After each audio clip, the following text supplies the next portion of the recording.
So thanks for sharing your secrets. This is what CoCard is all about, sharing secrets. Thank you. Good morning, everyone. Good morning. Secrets. Before I start, we really have to do something here. We have to acknowledge Dan, Ray, Jenny, Cheryl for putting this together. It's a great event. Let's give them a big hand.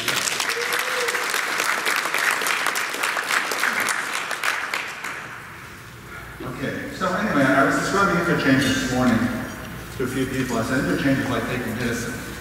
We don't like it, but we really have to take it now.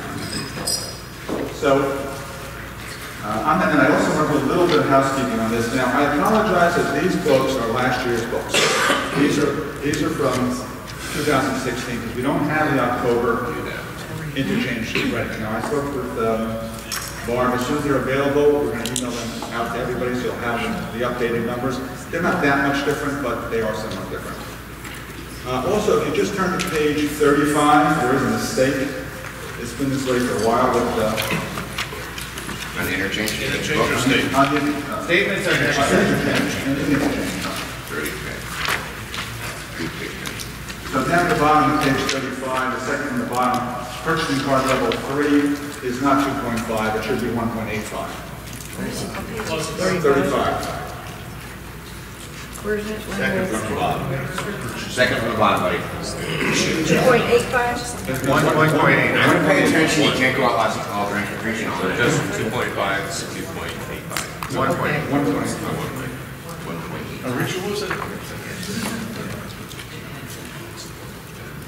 You said 440. Actually, it's actually gone up. The October numbers, the interchange on visas went from 265 to 27, and the level 3 has gone from 185 to 19. But they both proportionally are the same. Anyway, we're going to get started a little bit. Interchange.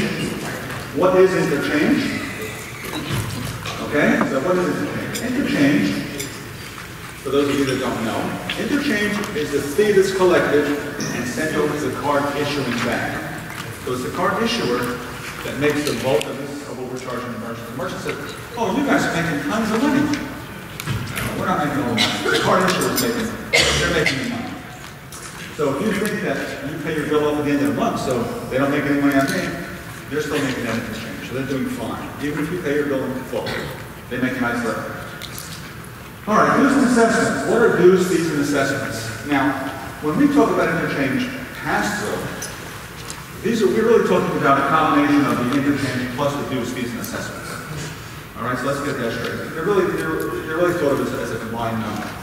But what dues, fees, and assessments, those are the money that goes to the card brands. Visa, MasterCard, American Express, Discover. That's the money that they make. Okay? Okay, and why do we need to understand this stuff? Well, unless we know what our costs are, how can we possibly analyze a statement if we don't know what our costs are? How do we know how much we can save a merchant? Okay? We also need to understand this because not only do we need to know what our costs are, but we need to know where the hidden costs are, where the hidden savings are. And there are hidden savings in these statements that you're going to see later with Dan. And that's the job he does, is to find these hidden savings that we can pass on to the merchant. So we're going to talk about the different pricing models for a second. So as you're all aware, probably most of us here do pass-through interchange. Is that a good thing? Sure. Anyone still do ERR? Everyone knows what ERR is? Does anyone use ERR? Or whatever the... Enhanced bill back. Enhanced bill back? We still do a little bit of it. Okay. And not as popular as it used to be. How about tier pricing? Anyone still do tier pricing? If you do tier pricing, I recommend you stop doing tier pricing. If you like the concept of tier pricing, go to ERR. And the big problem with tier pricing is that non-qualified rate, you're showing your competition this big high number, and the merchant has to look at that big high number and say, what is this big high number? That's pretty bad.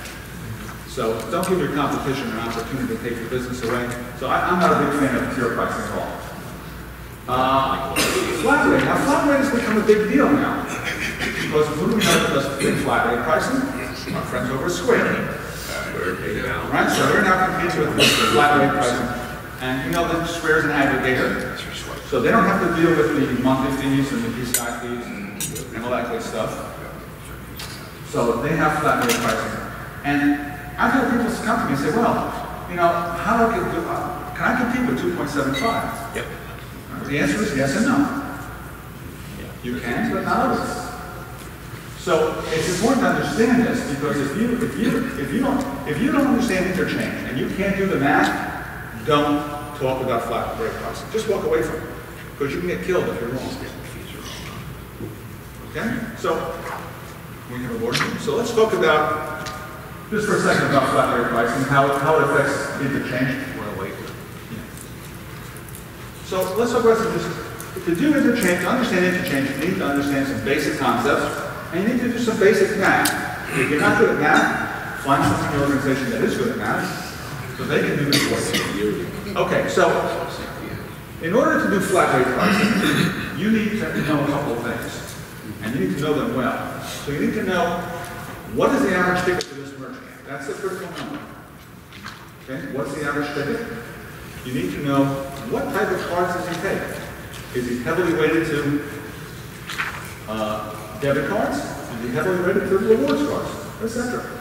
And here's what the problem is. Usually so the problem comes in basically on flat rate, and the ticket size starts getting lower. The lower the ticket, the tougher it is to compete with Square.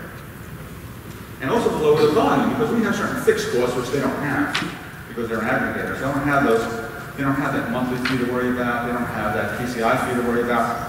So, the regulatory product. So, on the low volume merchants, those fees represent a fairly decent percentage that they don't have to deal with. So, but let's look at something real simple. So we have a merchant with a $10 average ticket. Okay? And basically, they're a $10 average ticket. Because they're a $10 ticket, they're a coffee shop. They do a lot of debit cards. Okay? So now we're competing with Square at 2.75%. Now we want to beat that rate. All right, can we? I don't know. Let's see. So we do some basic math. So a $10 ticket, we know that interchange for debit on a $10 ticket is 0.05%. 5 basis. Everyone know what a basis point is? Don't say no, I don't want to embarrass you. But a basis point, if you don't know what it is, 1 basis point is 1/100%. Okay, 50 basis points is 0.5%. 25 basis points, 1/4%, and so on. So interchange on a debit card is 5 basis points, or 0.05%, and 22 cents a transaction. Okay? The dues and assessments are about 13 basis points. We're talking about Visa. Dues and assessments are 13 basis points, somewhere between 2 and 3%. We'll say 3%, 3 cents rather, just to make it easy. Okay, so now we need to, one of the things we have to do, we know that this is 0.18%. I can do that math in my head. But now we have to take this, and we have to convert those pennies into percentage. So what is the percentage of our costs? So we know this is 25 cents. Okay? 25 cents on a $10 ticket is 2.5%. Richard, where'd the 3 cents come in? Dues and assessments. Isn't that 13 basis points? 13, this is 13 Well, basis you points. got pennies now in point. 13 Oh, it points. is? I didn't know that. Dues and They're at assessments. 92 cents. Okay. They're- Dues and assessments. And these are 13 basis points and Okay. 2.5. Let's go and call it 3 cents for use. Okay, so now we also have a cost of our network. We're paying our guys another 3 cents. So now we have a cost of 28 cents. 28 cents is 2.8%. We have a cost here of 2.98. That's our cost. Can we compete with this? No. No. Say, great, you're with Square? That's where you belong. Yeah. Can we sell Square? Square's losing money. Well, Square maybe, yes. I'm not, they're losing it, but they've got a big enough. Make it up on the money. Then they're going to. They sell it down. Not Make it over, up on selling data. Make it up on new and not all their merchants are $10 tickets. You know, we can't afford to take a big merchant where we're losing 30 basis points off the, right off the gun. So you need to know this math. So if you don't understand interchange, you don't know this. Now, if this were a $100 ticket, okay, this same number, this becomes 28 basis points. Now our cost is changed dramatically. It costs us less than 0.5%. We can do this on a $100 ticket. We're good. So this is basic math. This is simple stuff, but you need to understand it. Rich, on this example, you added 3 basis points for switch fees? This is not switch fee. This is not 3 basis points. 3 cents. That's the dues and part of the dues and assessments. But you added another 3 on network fees. This was our cost from the processors. Oh. So we're not even getting into account file fees. Right. We're not even talking about all these other fixed fees we have to deal with, but just on the percentages. At $10, it doesn't work. At $100, it works. So I tell my guys, if they're only doing at least $3 grand a month and an average ticket of $30, walk away from it. Yeah, so you gotta know your break even. It's right around that $30 average ticket. Yeah. Right. Well, that was my question was, okay, so we went from 10 to 100. Where do you look at 30? Well, you know the math. You know the math, so I'm just wondering, You know the math, could so- you show everybody the math? Yeah, Like yeah. somewhere around, I was guessing. Well, remember, there's a mix of cards too, so it's not all, so if you have a merchant who's doing 80% debit cards, you also need to know, figure the reward cards in there and everything else, and it's going to fluctuate a bit. If you do the basic math, that's the job you have to do. Now, even with Square, when you mix in the antique transactions, their effective rate is more than 2.75. It is, yeah. But basically, you have to look at it. If it's a retail merchant, 98% is going to be swiped. 60% of them. Do a lot of people run into Square point of sale out there? I mean, I know they have In point New of York sale. City, there's tons of it. In New York City, it's all over the place. Really? Yeah, Wow. it's amazing. Okay. So just be aware. You're going to run across it, but it's not just Square. Anyone that's out there with, there are other people like us doing flat rate pricing. So it's not just Square, but they're the biggest example. To what extent is now Square knowing that that small ticket niche is killing them? Aren't they? They don't care. I've They heard have a business plan out there. They're bright people. I heard they started for some new people coming on with the average ticket being low. They're adding extra cents per transaction now. Okay, I wasn't aware of But that. they're going to monetize the platform by doing lending. Yes. Well, they have cash advance. They've got a lot of things. They got a lot of things they're going for. I couldn't hear the questions. Is there a threshold that you're familiar with so that we can say if it's this and this and they have Square, don't go after them, but if the pricing, there's a threshold somewhere. I just sit down every time I look at a merchant. I look at that merchant. I just do the math. I do the math on each one. It varies so much, geographic regions have different, card mixtures, industry-wise, so you have to look at the statements, know where they're at. A lot of the Square merchants don't have statements, you can't pull them down, they don't know how to do it. But we know the math. I'm going to merchant. They do $100,000 a month. I swear. All cards on selling. Really? That's an easy one to fix. But if you're calling, bottom line, if you're calling coffee shops and they have Square, you're not gonna be able to help them. So I always look at it, if Don't call it coffee cafe, shops. restaurants using Square with a $25 to $30 average ticket, you might wanna take a run at that. But the bottom line is, where I bring this up is, if you don't know I've been loaded to these spots. you can't do this math. So that's why it's important that we're going through this exercise this morning. Okay, so let's go on. Let's talk about our competition. We just talked about Square. When you're looking at the statements later on, pay attention to not just the markup on interchange pass-through. A lot of our competitors are marking the dues and assessments.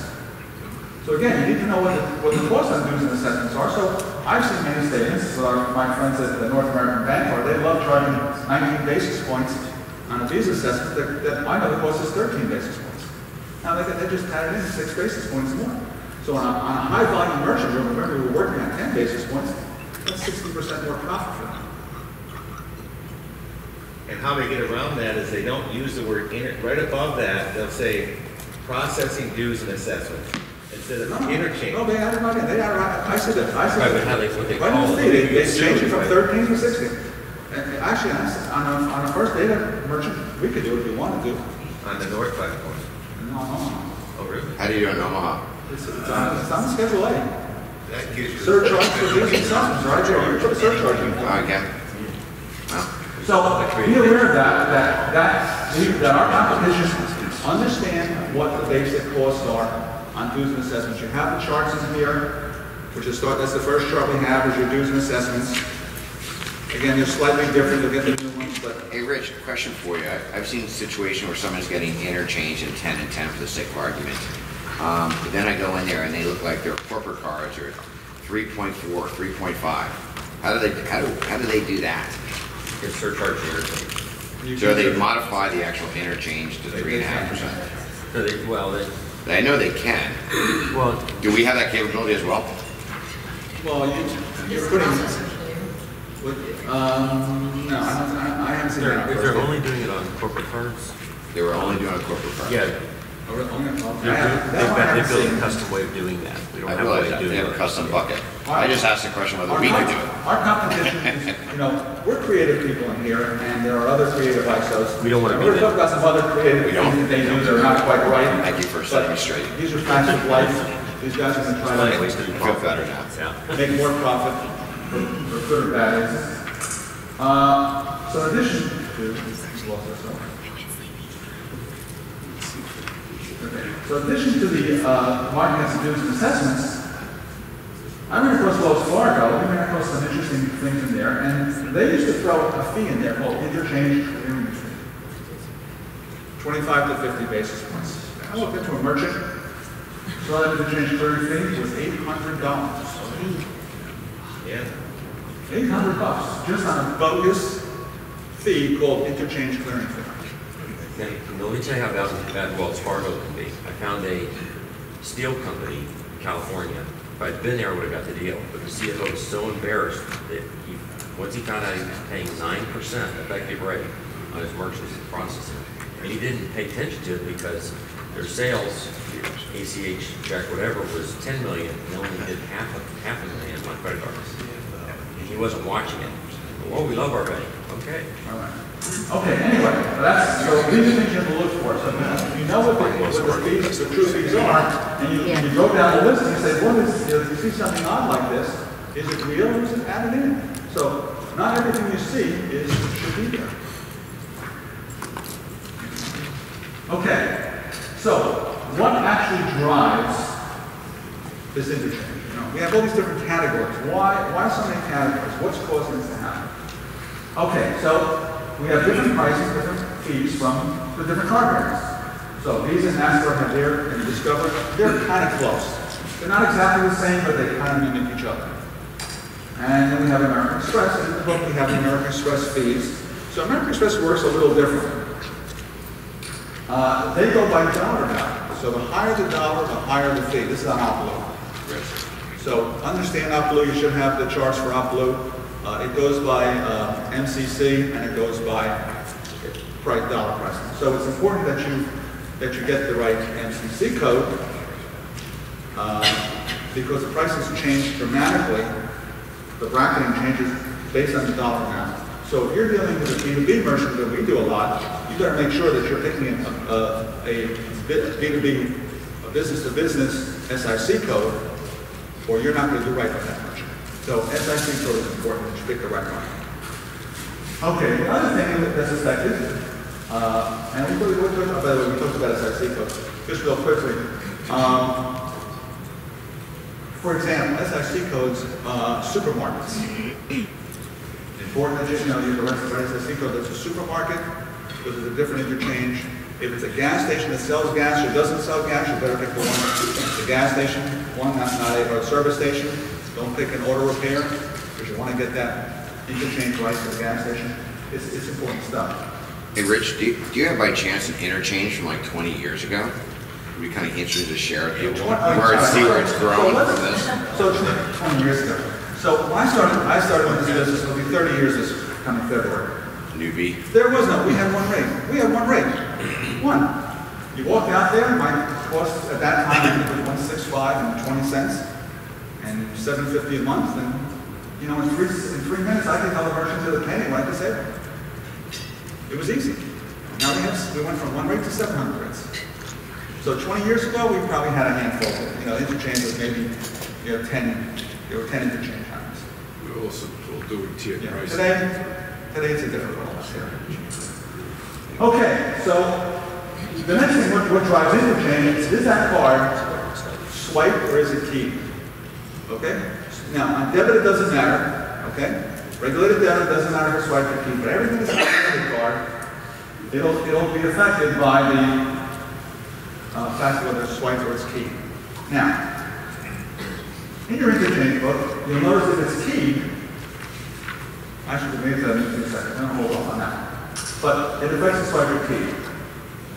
The next one is how much data you submit with the transaction. So on certain transactions, the more data you put in, and this, of course, has to do with level 2 and level 3. And we heard that from PayTrade. So the more data that you enter with that key enter transaction, the better interchange you're going to qualify for.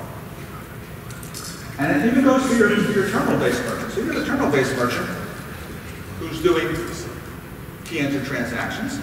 Getting the zip code right will save them from downgrading to Earth. It's a big difference.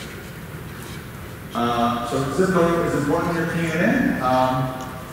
You can qualify on a standalone terminal. You can qualify for purchasing card level 2 by putting in a customer code and a zip code.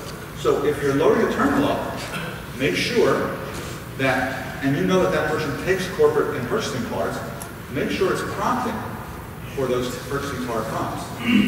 I've walked into many merchants that I say, hey, you could be putting that stuff in. They say, it doesn't even prompt me for a zip code. If that's the case, well, you're not going to educate that merchant. Maybe all this stuff is downgrading for you. It doesn't have to. It has nothing to do with level 2 or level 3. It's just a terminal missing program, right? Or they weren't trained properly. So we as consultants, not just guys saying, hey, I can lower your rate on these customers. You walk in there, you want to consult, find out about their business, ask them some questions, get to know what it's all about. Look at their statement from perspective, what can I do? What is the statement really telling me? It tells you a lot of different things. Don't go to the bottom line and say, oh, you're paying this percent, you should pay that. Pick out the things where you're going to show them those instances where their processor didn't educate them. They just threw that terminal. You're not that kind of salesperson. You're the guy that's going to walk in, or gal who walks in, and is going to help them understand what they're doing. And it tells that merchant that we understand the process. We understand their business. Size of transactions matter. Size does matter. In the Visa MasterCard world, they have large ticket transactions, which will bring the pricing down. In the Amex world, large ticket drives the pricing up. That's the way it is. Amex has to be different. Okay, moving along. Okay, so let's talk about, now that you know this stuff, how do we take this information and use it to our advantage? Okay, so these are some categories I put up, and there's more out there. I mean, you'll get, the more you work on it, the more you look at your merchants and what you're doing, how do you affect those specific merchants of yours. But for example, there's utility prices. NCC code 4900. It's water, gas, electric, waste management. It is not fuel bills. It used to be. It used to be. It used to be. That's what the Richmonds built their whole book on. Yeah. Not anymore, but that's changed about 6-7 years. Yeah, the fuel bills have some, there is some fuel bill in here. He was at home heating oil, not Yeah, fuel, well, not fuel- pay at the pump, fuel gas. Yeah, fuel dealer, He's same talking thing. about gas. No, I'm talking about, He's talking about fuel dealer. Yeah. Oh, really? So Yeah. home heating oil doesn't? Well, you'll see, in the next, utility. under B it does. So utilities are not that, but utility prices have a price between 65 cents and $1.50. So these are for consumer cards, not for business cards, for consumer cards. Well, even charity doesn't get downgraded for non-swipe. Excuse me? Charity, not for profit. Yes, well, that's right. That's the next, that's on B. So Visa CPS retail 2.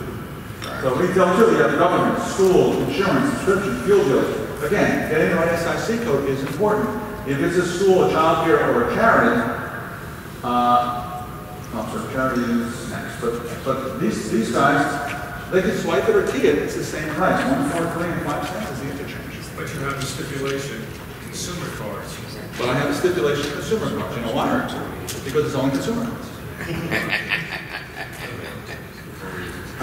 Yes, but again, if you read the chart, it tells you. What I'm putting up on here, it tells you that in this. So in the interchange reference, it's there. That's why I say you have to read it. I'm giving you examples. But if you want to know this, you've got to take the time to breeze through this Look at those categories that apply to the merchants that you're going after and use it to your advantage. Well, Knowledge is a powerful thing. Rich, even reading through this, you might not be able to put that together. Your experience, you can put that together, which helps a lot. If you have a question, raise your hand, speak loudly, like I am. Can everyone hear me? Okay. Richard will just call the questions out. Okay. Hey, Richard, I'm looking at, Can you raise your hand? Raise your hand. This one. thank you. Much better. But actually, it says in here, actually, for non-for-profits, it's consumer cards, high net worth, reward, signature, and signature preferred. Consumer cards. Consumer cards. But isn't that reward cards too? Yeah. Yeah, but they're consumer rewards, not Okay, I not apologize. business rewards. Got it. If a deli, I have a lot of delis that they're a supermarket, they sell some off items, but somehow they got some card guy came in and got them supermarket interchange. We're going to talk about that. Sure. Oh, I didn't know. So let me go through this page. Let's go through the page and then I'll answer some questions. Because I may answer those questions before you ask. So, okay, so we have charities, same thing, consumer cards, 1, 3, 5, and 5 cents. Slate or tea, same thing. Supermarkets. Someone said supermarkets. So supermarkets. You're right. Unfortunately, there are guys out there that are putting delis and calling them supermarkets. The visa says if you're a supermarket, you must meet the 3 T criteria. The 3 T's. Tomatoes, T-bones, and toilet paper. Easy to remember. You have to have vegetable products, meat products, and paper products. You have to have produce, right? So you have to have a produce section. You have to have real meat, not sliced turkey, sliced ham and cheese. No, you're not making sandwiches.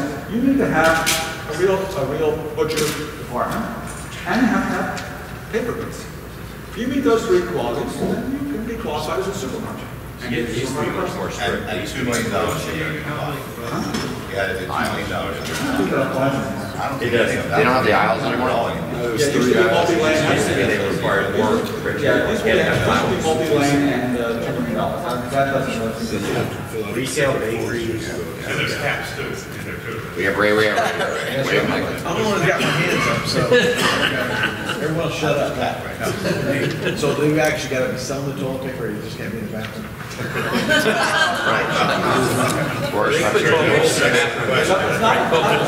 not just blowing it out, they have to actually sell it. Just a quick question that's sort of, sort of together with this. When we're using, what's the tool that I use? Oh, Rainmaker, sorry. I found that it's fairly limited in terms of the SIC codes that are available. Do you have any idea? Is there any plan to expand on the SIC codes that are available in Rainmaker? To be able to accommodate a little more of this? See Rick in the back? Captain Cover. It's based on the data. I'll answer your question. It's based on the data that we can get from the process. Rainmaker is all about data. So when we went to TSIS and asked them, you can drill down on these SIC codes. You can have 58, and then you can hit the plus, and then there's 20 different SICs in there. So I think what they did is they took each SIC as far as where the major volumes coming in when we went to them, and that dictates the aggregate rate. So I'm not sure if we can go back to TSIS and say we need what SIC codes are we missing. So if you have a bunch of prospects that you're not finding in the Rainmaker, go to Rainmaker, go to Pegasus, and then we can go back to TSIS and say we need data on it. Or do it manually, like I do the math. Because I know my level 2 stuff, really, Rainmaker is really not a tool for that, calculating that level. Well, or if Rainmaker doesn't have the SIC, just do what you normally would do before Rainmaker. Now, speaking about SIC, so let's turn to page 80. So I'm going to talk about this. I don't want to miss this. So page 80. Now, this is part of the dues assessment from Visa, the famous Visa FANFB, F-A-N-F-B. We'll try to figure out what that means for. Nonetheless, This is debit. right. So, if you notice on FANFB that in the top left, this is where the retail accounts hang out. most of the retail. And notice that 1 to 3 locations, it's $2 per location on retail merchant. Not a big deal. Family's not a big deal. It's not a big deal. But if you look at the chart below, the chart below is talking about MCC code 5814. QSR. That's a QSR. So, What's QSR? quick serve restaurants. Bottom left, Bottom left, chart, right. it says table 2. So if you have a large deli, and you classify them as a quick serve restaurant, and they're doing $40,000 a month in visa processing, they're going to pay a fan fee of $45. I don't use the 5814. I'd rather go on the 5812. I avoid that 5814. They're not going to do any kind of volume because they're going to get hit with this fan fee. And what was this fan fee? You know what this fan fee was? You know why this came into existence? Because when the Durbin Amendment came out, this is what's beautiful about Visa and MasterCard. That's why I buy their stock. So the Durbin Amendment came out, and that's what changed the debit fees. The regulated debit, regulated by Dick Durbin, by the way, Walmart. So when they changed the debit fee down to 5 basis points and 22 cents, Visa lost a lot of money. They didn't like that at all. So they lost a lot of income on debit cards. So what did they do? They turned around and said, okay, we're losing all this money. We're going to introduce this new fee. And those quick serve restaurants take a ton of debit. So we're going to now make them special categories for that. So what we lost here, we're going to just pick up, and we're going to call it fan fee. It's a nice business model, but that's what we are. So I try to avoid that whenever possible. Save the merchant money. If you walk in and you see a merchant who's getting charged at 45 or this high fan fee, say, okay, I can fix that. You're not really being deceptive here. It's a restaurant. It's a restaurant, right? They're serving food. It's judgment call. Rich, right next to that 5814, it also says card not present and then in Right. parentheses, Card not present, you can't get around. It's card not present, it's card not present. So they're still going to get hit with it. They're going to get hit with it, right? Card not present merchants are going to get hit with it, correct. Just like the fast food thing. Just right.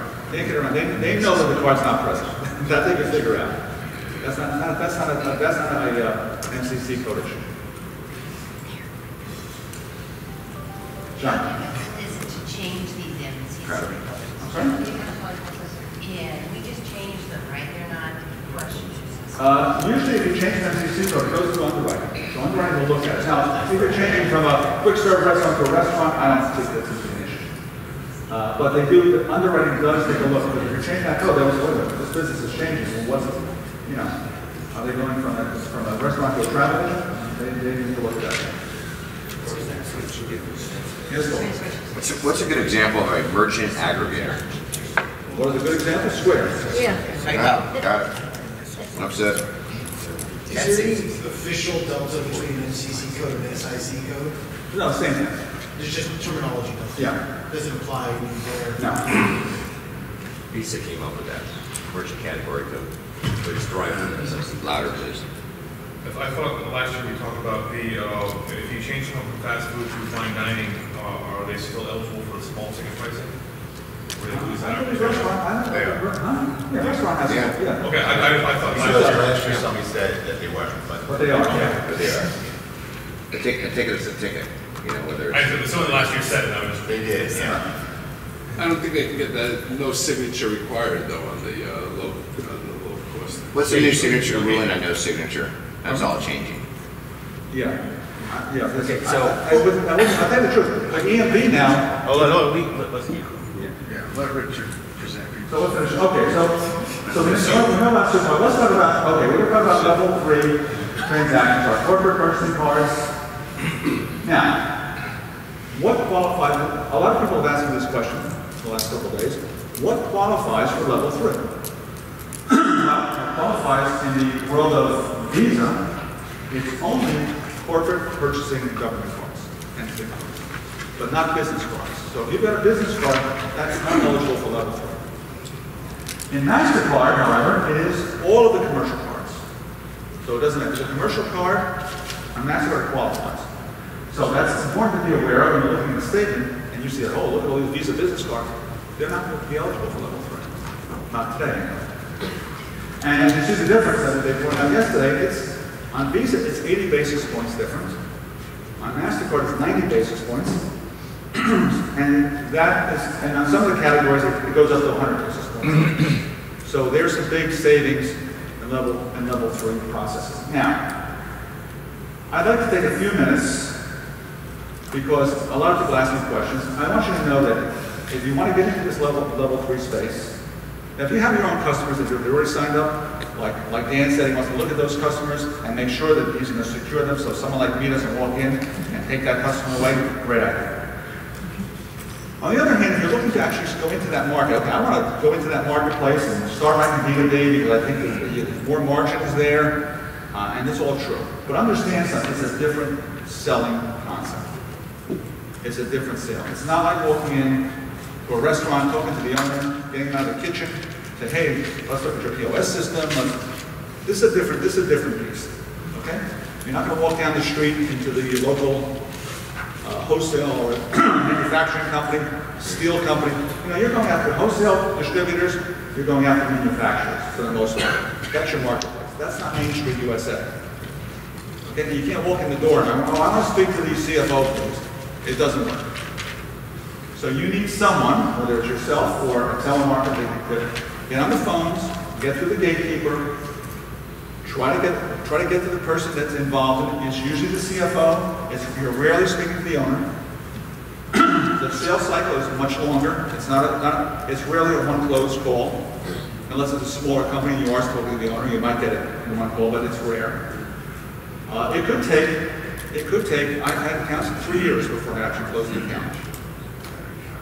They want demos, they want references. They don't even know if they believe you or not. And remember, you're not dealing with the owner oftentimes, so it's not their money. They're more interested in how's it going to change my life. Or keeping their job. More keeping their job. So when I walk into a merchant, and going back to what Mark said about selling, so first thing I start off, let's tell them a little bit about us. We've been around for 30 years. In the last 8 years, we've really specialized in that business-to-business marketplace, so we're experts in your type. We understand your business. I actually did come out of the manufacturing and distribution world before I got into Vanguard, so I do understand the business. So I say I understand. So the next question I ask them is, okay, so we have 3 goals here. Our 3 goals are, we want to, because now we're card not present. This is a card not present world. So my first goal is, I say, I want to make sure your data is secure. So you're not subject to breach, like that. I don't want you to spend $100,000 and have your whole company disrupted for weeks or months because you weren't securing the data properly. Now I can't tell you how many people I walk into and I find out that they're keeping their data in an unsecured ERP system, out in the open, not even masked, nothing. It's just there. And I tell them right to that, you've got to fix that. Whether you do business with me or not, I don't care. You've got to fix it. You're open for a lot of problems. So I'm now talking to them as a consultant, not as a bank salesman. The next I say to them, okay, we want to talk about how efficient is your system now? How efficient is it for you to move from credit card processing into posting your accounts receivable? Who does that? How does the paperwork flow? So now I'm telling them, okay, you've got a real, forget about pricing, time your money, but you've got a potential data loss here, which is going to mess you up for weeks. You've got an efficiency problem and make your life easier. Now they care about that. Those are the things that they care about because that affects them. And then I said, and on top of it, this is not going to cost you a dime. In fact, we're going to save you money. So I said, if I can do all 3 of those things, isn't this something that you want to do business with? So usually we get their heads going in the right direction. So they say, yeah, that's good. And then we go into demos and so on and so forth. But that's the kind of sale in B2B. It's not the same as selling a retail product. And I think that's the last question. Yes. Oftentimes I run into statements. They're on an Interchange Plus program, I think. But when they don't list the card types, they list codes like Visa. So I'm trying to figure out, is there a book? Where can I get these codes?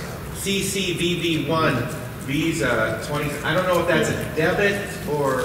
Yeah, these are codes that they use themselves. They do that to sort of. So they're not industry codes. No, this is their own internal codes. Sometimes they have a legend. If you look at some of these statements, they actually have a legend at the bottom. And they do. Sometimes they have something at the bottom, but sometimes they don't. So I gotta guess. I gotta say, I assume. Listen, their goal is to make it difficult for us to understand their statements. You can sit there with the merchant, call them, and they will tell you what they're posting. You can call the processor. I don't know that I want to call the processor on. You only have to do that once and learn the codes. Once you know that processor's code. NBC used to have all those secret things, and you actually can go in the back end and see. You know, as you get more experience in the business, you know, I can look at a statement today and understand. And again, so what are we looking at when we talk to a merchant? And again, we analyze what this merchant's business is. What kind of cards do they take? Now I know if this is a merchant, is a jeweler in a high-end area, that jeweler is taking a lot of rewards cards. Not a lot of corporate cards, but most of them are consumer rewards cards. That's what they're taking. If it's a coffee shop, I'm doing a lot of debit cards. Okay, a pizza parlor, much more debit than rewards cards. If it's a high-end restaurant, no, that goes switches back to rewards cards again. If it's a B2B, he's taking a lot of corporate and business cards. So know your customers, and you all have our portfolios. Start looking, say, okay, you know what am I going to do with this product? I got a statement here. This is the business I have. Okay, it's easy. Find another merchant in your portfolio, see what his effective rate is. Find a similar merchant, look at that effective rate, say, okay, so if I'm charging this guy 30 basis points, his effective rate is 2.5%. The same type of merchant I have, he's at 3.2%. Well, you got a pretty good idea that if you charge him the same 30 points, you're going to save him 70. That's what we do. Yeah. That's step in here. Dennis over here knows nothing about interchange. He sells all day long. He gets people's statements in. He knows, because we target a certain type of restaurant that's usually average ticket around $30. And he knows if we price this out at 20 basis points or 50, the effective rate is going to be 2.5%. So he quotes, we can get you to 2.5 right there, because he knows all the other restaurants we do at this price, our effective rate is around 2.5. You're paying 3.2 right now, so we can go ahead and pretty much, we know we can save them that much money. Sometimes that's all they need to hear. We didn't need to present some huge proposal or anything else. Don't look at it. Listen, they understand. These are. I tell people, hey, I can save their cost of business. I think it's. I'll tell them. I'll try to be conservative about it because I would prefer that they save more money. Yeah. Because you know what? If I tell them you can save $500 or $600, if $500 is not going to get me the deal, $600 is not going to get me there. Yeah, you don't have to save thousands. And Dennis, we sold hundreds that way. How many have ever come back to us and said, "Now you told us we were going to be at 2.0." Here, 2.3. Never got So a what's couple the price things I've noticed, of I do a lot of nail salons, and if you're familiar with the area that you're selling in, you know if they're doing rewards cards versus debit cards, which is very important. I can walk into a nail salon in a shady part of town, whether they're doing $10,000 or $65,000, and I know from experience with my other merchants, this is a high debit area. Another thing I've learned over the years is you'll get more debit cards in this, especially, you know, I don't know how it is down here in Florida, but up in Virginia, with this changes in the seasons, you'll get more debit cards in the summertime and more rewards cards in the wintertime. And maybe that's because of heating costs or Christmas, but there's less cash in their bank account. So I can tell my merchant, in the summertime, your rate's going to be an overall effective rate of 1.65, but in the wintertime, you can expect it to go up maybe 1.85 because you're going to be doing more rewards cards. One more important thing. I was waiting for Mike Minogue to walk in that door so he can answer this question, because I know he knows the answer to this question better than I can. So a lot of times, so people ask me, okay, when is it better to push PIN debit versus signature debit? Mike? All the time. Not all the time. Where's the sweet spot on PIN debit? PIN debit is not bad. $1 to $100. No. At $10, you're saying at $10 average PIN debit stuff? Same cost. No, interchange is good, but it's dues and assessments versus. It's 4 cents. There's a 4-cent switching fee. So in debit, what I've noticed, our cost is lower. That's Debit, regulated, or PIN? Right, we're talking regulated. Well, regulated debit, whether it's PIN or whether it's. So when you enter the PIN number, basically, most of the cards will go as a regular debit. But the advantage that we get, we don't pay the NEBU fees, the user assessment. Right, and you get that you pay the debit. Even if you do $1 and you compare $1 with the other one, the saving is there. But the main saving, if the ticket is higher, higher the savings is better, no question about it. I always felt like $12 or so, under $12, it really was. So in a gas station, when I compare my overall portfolio, if a person is doing 80% debit and 20% credit, and the other guy is doing 80% debit and 20% credit, one guy is paying 40% lower. So let's say his overall percent is 2.25, the other guy is paying 2%. So on 100,000, $250. So you say, well, but at a gas station, though, the average ticket is probably not $10. Probably $20. Yeah. So at $25, I would agree. That's you're going to do better with 10. So you don't actually know the number where that's sweet. Do you think it's right from $1? When I compare, I tell my customers, even if $1, take a debit. Because there is no difference. The cost is same, the interchange is same. Interchange is the same. On Master Visa, you pay the user assessment. Right. But you also put on the debit, you pay the debit network fees. Only one penny. On first data, it's only 1.5 penny. Right. But you have the debit. That's our cost on the processing. But you have the debit fees as well. Yeah, but the interchange is same. The switch fee is 1 penny. But our cost is lower by 1.5, so that's about 1.5 pennies cheaper. We are still saving half. Okay. So it's cheaper to do PIN debit when you can. So get a merchant with a lot of debit and have the opportunity for PIN. My notion says PIN debit always works. So my overall portfolio, I do 60% PIN debit, 40% Visa, and the other ones. Yeah, for me, PIN debit really never becomes an issue. So I never sold a PIN debit. Never sold it. Any more questions? I see it mostly as far as nails and restaurants are going, because everyone's going into POS systems that have Wi-Fi units, and there's no debit. No one's doing that. Right. Well, a lot of PIN, you mean PIN? PIN, they're not taking PIN. Out of all of my customers, I use 0 processing on POS. Yeah. And the guy made it for yesterday. Yeah, I'm in Florida here, and I've got 5 units that do 6 figures, and nobody does anything. Well, all of my customers, they get a standalone terminal, which supports PIN. But the guy mentioned yesterday, and Dalton and I have communicated about this before. And I think he said, out of all the gray hairs on his head, he has 2 gray hairs for a IP terminal being hacked. So I don't do any credit card processing on a POS system. Windows. Yeah, Shonda, you had a question. Well, First Data sent out that notification that they're sending enriched data down out to Enriched data, okay. Right, and I don't know if you all saw that. I wasn't sure if Jesus was doing it. What's that mean? Okay, so what Chandra is referring to is First Data decided we have a new way to make money. So what they're doing is, on all the merchants, they're saying, unless you opt out, then the merchant doesn't understand what they're talking about.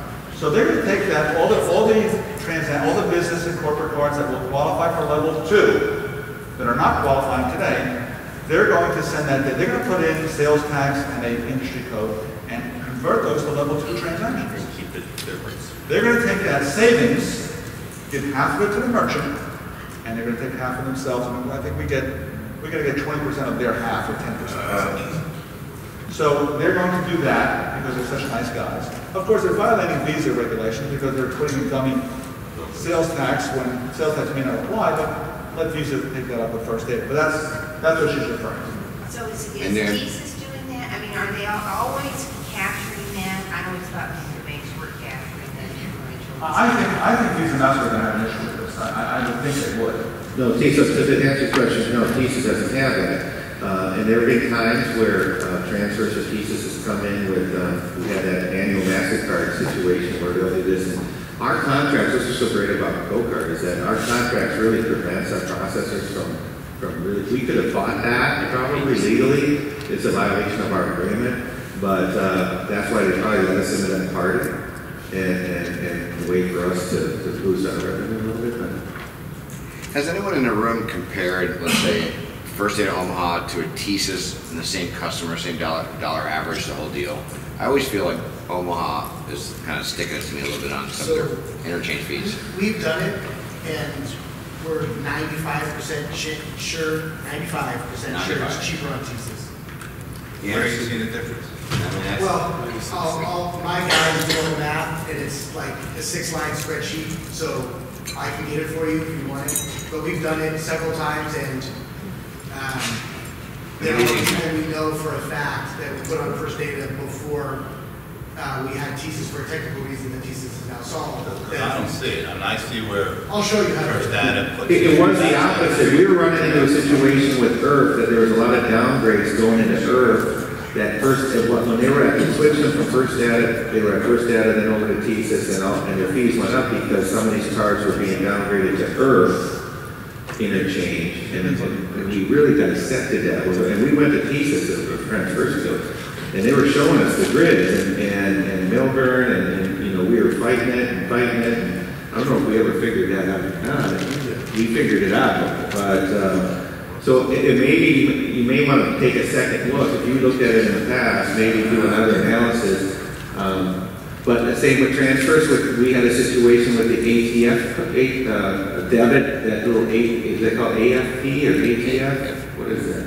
Where they were bundling it versus what was it, Nudger? It was the credit versus debit.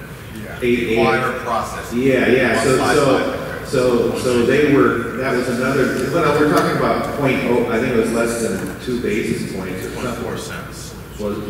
0.4 cents. 0.4 cents. Right.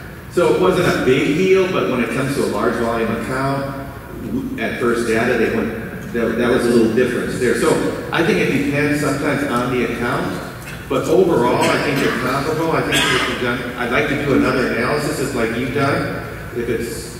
If you make more money on TSYS, you know. Well, I will say, don't put a restaurant in Omaha, because it's really not designed for it. Restaurants in Omaha is really good. Omaha is really retail. But maybe B2B for Well, I get restaurants in Omaha. I don't see it. I can tell you, 5, 6, 7 years ago, they downgraded. I know they made some modifications. They were If you take downgraded? that same restaurant and put it on Nashville, they'll have less downgrades. We did a restaurant, Michael, we did a restaurant, what, 7 years ago? And everything was downgraded. And even Dennis Carrero confirmed it, because they made some modifications to it. I'll tell you a story. I've had merchants, not in restaurants, but I've had merchants for some unknown reason. You're right. Everything's downgraded. We can't figure out why. Yeah. And you know what? The only way to fix it, we found, was to reboard the merchant. You could reboard them on the same Omaha platform, and everything got fixed. It's something in the coding and the file. when they build the file. Yeah. Mike, you have a comment, then we can take a quick break. Just a couple of things. I do disagree with you. I'm 96.9% certain. Now we solved that problem. Tell them the percentages. The other thing on the debit. So if you have a merchant, do not, like if you're just doing like 10% PIN debit, do not go there. Just take the PIN debit out, especially nail salons, anybody with the tips. Don't do it like that. But if majority are doing PIN debit, then only because PIN debit, there are about 7 PIN debit networks that charge an annual fee. That ranges from $9.50 all the way to $15. Okay. So let's take 5, just a quick restroom break. Let's get back into that. Thank you, Richard. Great job.